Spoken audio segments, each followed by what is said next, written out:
யெகோவா மெய்யான கடவுள் என்று எலியா தீர்க்கதரிசி நிரூபித்த போது அவருக்கு கிடைத்த பலன் என்ன தெரியுமா?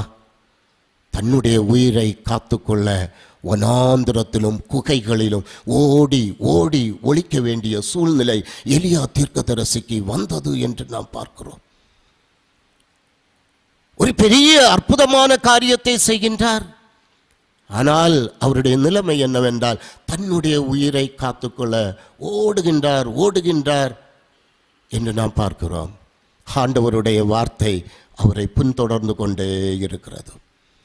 அவர் போய் ஒரு சூரை செடியின் கீழிலே படுத்துக் கொள்கின்ற போது அமர்ந்து கொண்டு அவர் சொல்கின்றார், ஆண்டவரே, நான் வாழ்ந்தது போதும், என்னுடைய உயிரை எடுத்துக்கொள்ளும். என் மூதாதையரை விட நான் நல்லவன் அல்ல.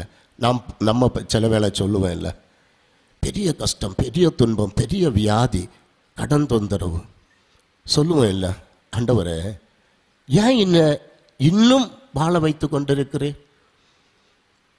என் உயிரை எடுக்கக்கூடாதா?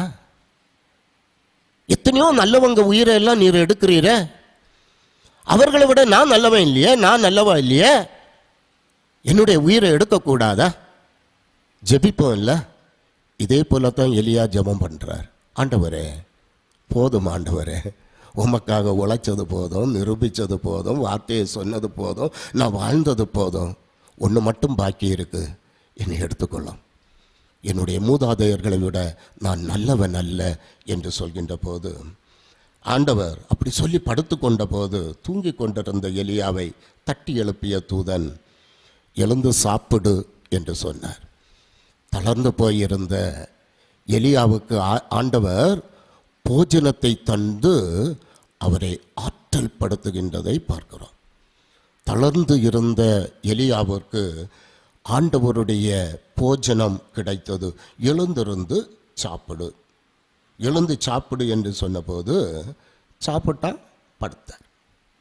இரண்டாம் முறை தேவதூதன் அவரை தட்டி எழுப்பி, எழுந்து சாப்பிடு, நீ செல்ல வேண்டிய தூரம் வெகு தூரம், நீ ஒரு பெரிய நீண்ட பயணம் செய்ய வேண்டும் என்று சொன்னபோது திரும்ப அவர் சாப்பிட்டுட்டு சொன்னதை போல செய்தார்.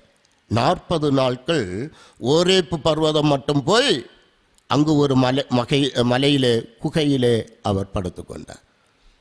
ஒரு நாள் பிரயாணம் செய்தார். ஆண்டவர் சொன்னது அதுதானே, நீ போக வேண்டிய தூரம் வெகு தூரம். ஒருவேளை எலியா நினைச்சிருக்கலாம், ஆமா என்னை ஆண்டவர் தப்பிச்சு கொண்டு போறாரு. அவர் அங்கு போய் ஒரு குகையிலே தங்கி இருக்கின்ற போது ஆண்டவர் கேட்கின்றார் தூதனை அனுப்பி, எலியாவே, இங்கே நீ என்ன செய்கிறாய்? உனக்கு இங்கே என்ன வேலை? நீ ஏன் இங்கே போய் முடங்கி போயிருக்கிற? எலியா முன்னிடத்தில் ஆண்டவர் கேட்கின்றதை பார்க்கிறோம். உன்னை வைத்து எனக்கு அநேக காரியங்கள் இருக்கிறது.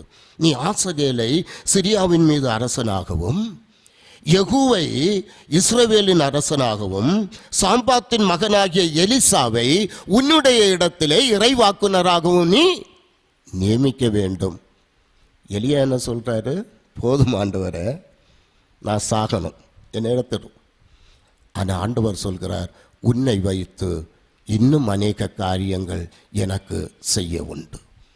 எனக்கு அருமையான ஆண்டவருடைய பிள்ளைகளே, இந்த பரிசுத்த ஓய்வு நாளில் ஆண்டவருடைய சமூகத்திலே வந்து கடவுளை ஆராதித்து கொண்டிருக்கின்ற கடவுளுடைய மக்களே, அநேக நேரத்தில் நாம் கலங்கி தவித்து, நான் வாழ்ந்தது போதும், நான் உயிரோடு இருந்தது போதும், ஆண்டவரே எங்களுடைய உயிரை எடுத்துக்கொள்ளும் என்று நீங்கள் கேட்கிறவர்களாக இருப்பீர்களே என்றால் ஆண்டவர் சொல்கின்றார், இல்லை, உங்களை வைத்து இன்னும் பல